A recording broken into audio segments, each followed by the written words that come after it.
Guys, welcome back to my YouTube channel. Today I'm going to tell you how you can change your voice in character AI. Alright, so this is one of my favorite video. So what you have to do is first I'm gonna click on a character AI. Alright, so right now I'm on character AI. What I'm gonna do is I'm gonna click on this one.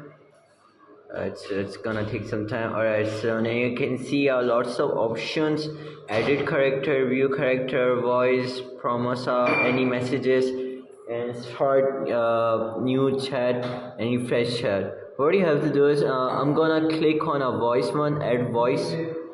Alright, so now you can see these are the list of a voice, first, second, third. So you can choose whatever you wanna choose and go for it. So thanks for watching my YouTube channel. For more, like and comment and subscribe my YouTube video. Until then, I'll see you next time.